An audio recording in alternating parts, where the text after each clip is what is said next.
So this video, that last video was actually how to measure, do the pre-measurement, how to arrange the x-ray, and how to figure out what our beginning working length is. And then you guys set the files to that. And then I will develop the actual specific working length from that and give you a different number.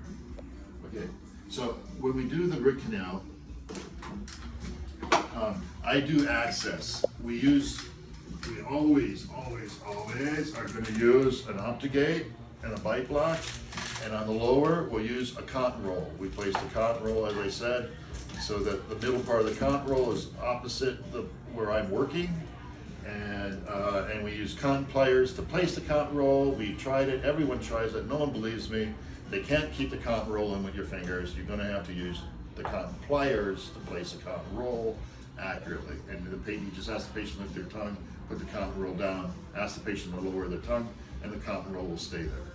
And it's the middle part of the cotton roll that needs to be where my tooth is that I'm working on. Okay, I covered that in another video.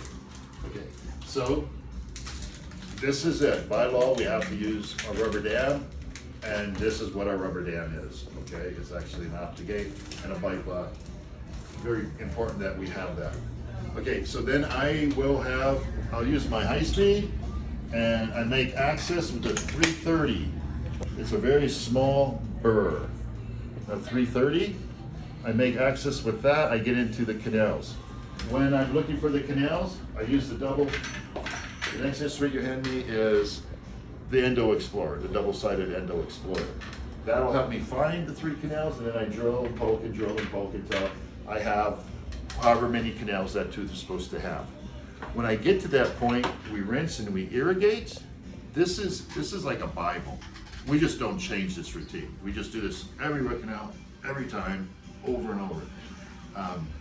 Okay, so then we rinse and irrigate with sodium hypochlorite. That cleans out the canals. Then I go to the Gates Gliddens.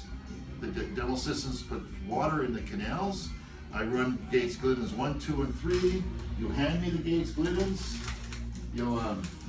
Somehow you hand them to me.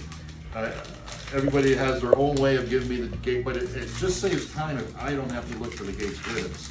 So the Gates Gliddens have marks. There's 1 mark on this one, 2 marks, 3 marks. You see the marks? Yep. Okay. So then you hand me it. Either you hand it to me like, I don't know, Dan, I think you, sometimes you hand them to me, sometimes I think Tina put them in a sponge and she put it like this. Go ahead and show. You hold it and then he hands it to me. So I just go like this. He puts the number 2 in. I take this round burr out and I'll put the Gates Glidden in, okay? So then when I'm done using this Gates Glidden, I open this up, I turn around, and somebody's got, see how fast that is? Way faster than me looking for it so many times. I put it in, I use it, I take it out. Generally, I stick it back into the sponge, and then I grab the last one. Generally, I just go to 3.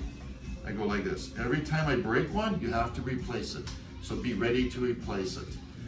Every time I break a file, you have to replace it. So all during this appointment, I don't tell you to replace files. I don't tell you to give me new Gates Gliddens unless I see you're not doing it. Generally, if I break it, you just put a new one in, okay? Okay, so I go to 3.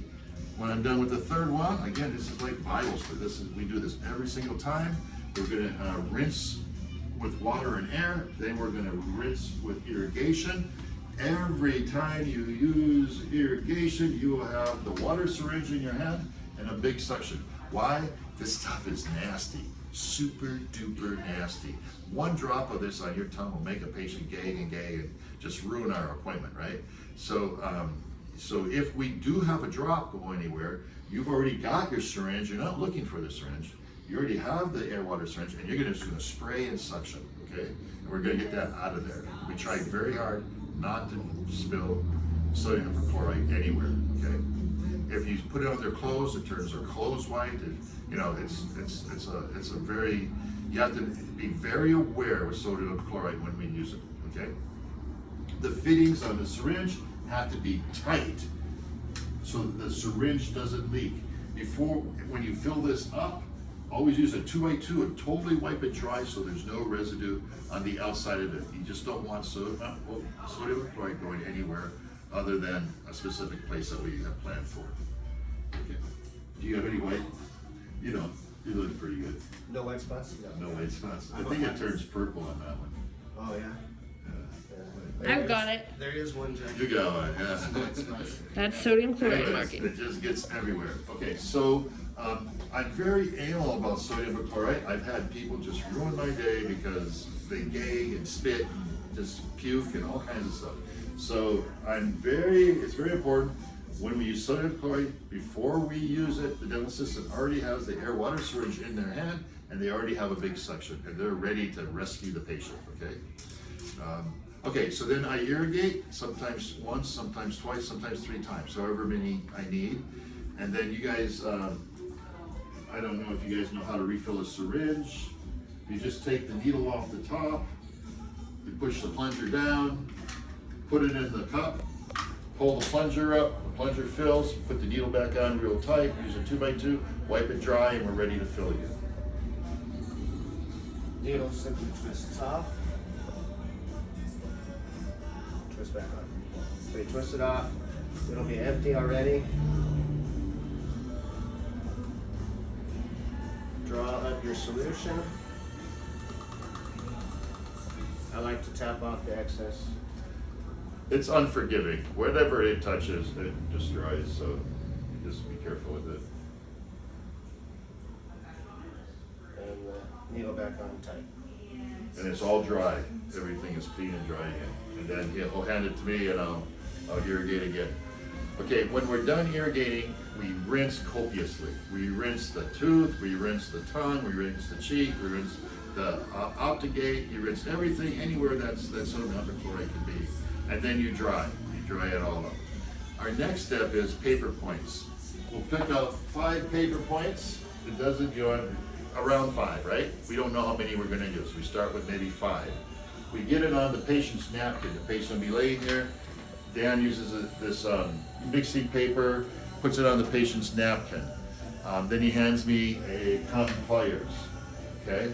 Then Dan is free to do what Dan needs to do, which is, while I'm drying out the canals with the paper points, Dan will be mixing up the sealer, measuring the gutta percha, and then tell them about the machine. So this machine, to turn it on, you push either of these buttons for about 2 seconds and it'll turn on and make a beep and you'll see the lights come on. Then we can open the gutta percha. We can measure it out using our millimeter ruler.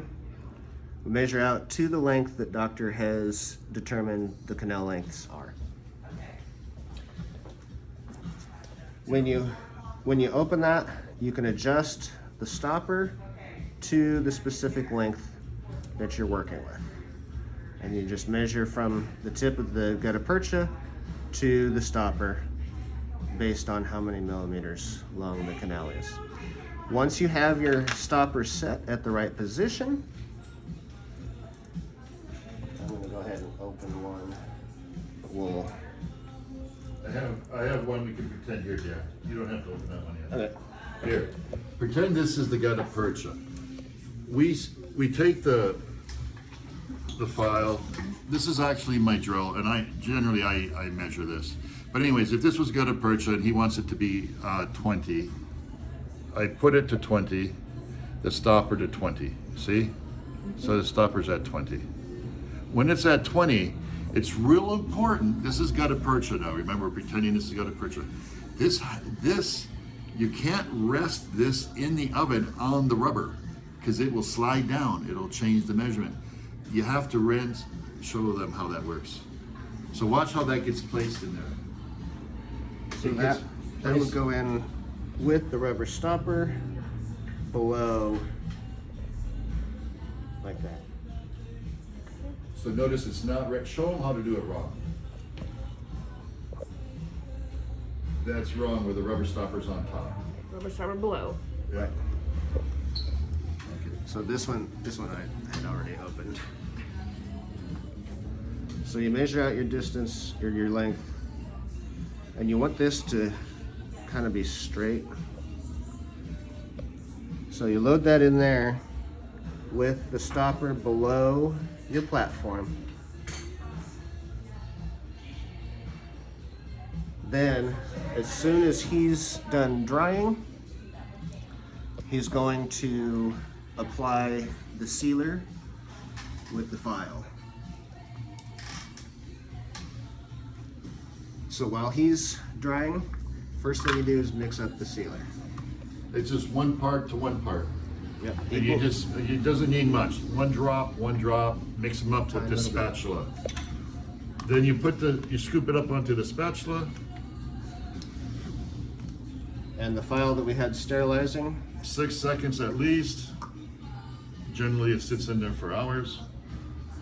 I like to put it in at the beginning, that way I know it's in there and it's clean. Yeah.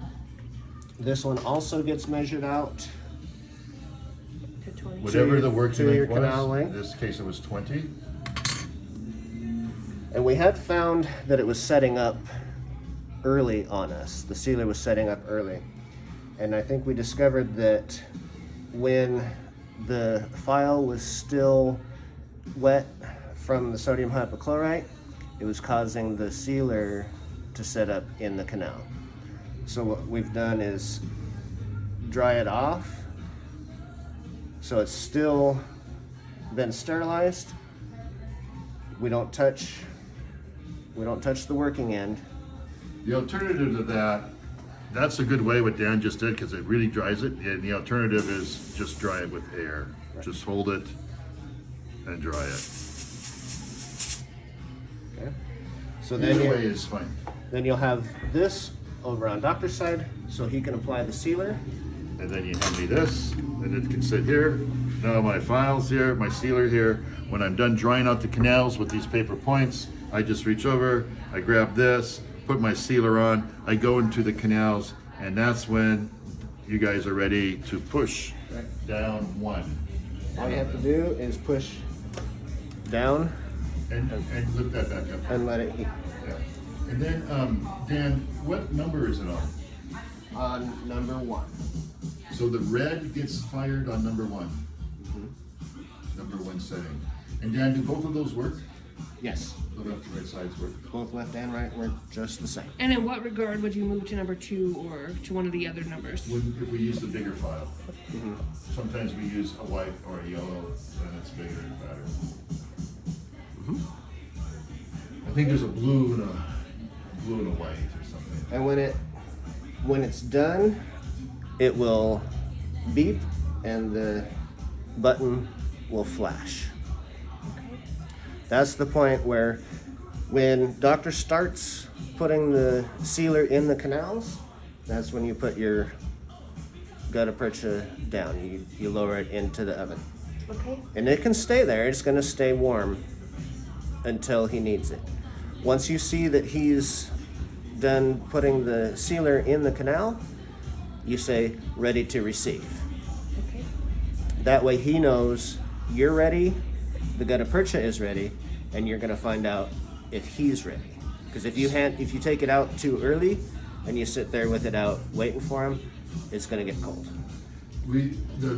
Our goal is when that buzzer goes off, that's the perfect time to use it.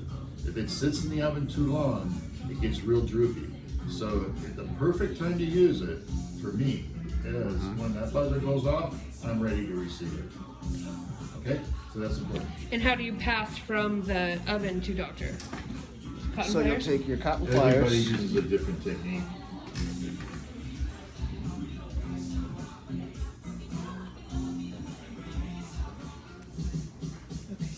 So, Then you- and if they have kind of a small opening mouth, you can break off the handle here, this part, Okay. and that makes it easier for doctor to get And- into the canal. When you do it this way, I'll probably just grab this, or sometimes I'll grab that. Just depends on the size of the mouth, what we're trying to do, and the complexity of it, okay? So that works good. Make sure that you hold this tight as you're passing to doctor, so as not to drop it on your patient. We do not use locking forceps in my office. So do not think, oh, we can just lock it. No, we don't use them. It is so causes problems when we use locking forceps. We're just gonna rely on man's power to hold it tight. Okay, then the gutta percha gets placed. You'll hand me the large condenser, then I'll hand it back to you. You hand me the second, and then the smallest. And then ask me when I'm ready, and we do that the second time and the third time, however many canals there are. And this procedure is like clockwork every time. Not a thing gets changed on it. It just gets done this way over and over and over. By the way, almost all my procedures are supposed to be done the exact same way over and over and over. And that's how we control our quality. We get things done really, really well that way.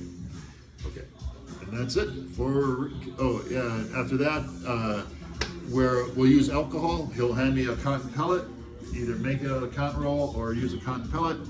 And with alcohol on it, that cleans the gutta percha and the sealer off the tooth. Then we rinse, then we'll rinse and dry, and then we use etch and we do a filling. We etch, prime, and bond and put a filling in over the access hole. Generally, root canals, most all our root canals are done in conjunction with a crown, and generally we do the crown prep first, and then we do the root canal while the crown is being made in the CEREC machine. That's how we do root canals, post buildups, and crowns in 2 hours. But you know, the consistency is important, and the order in which we do it is important. Thank you.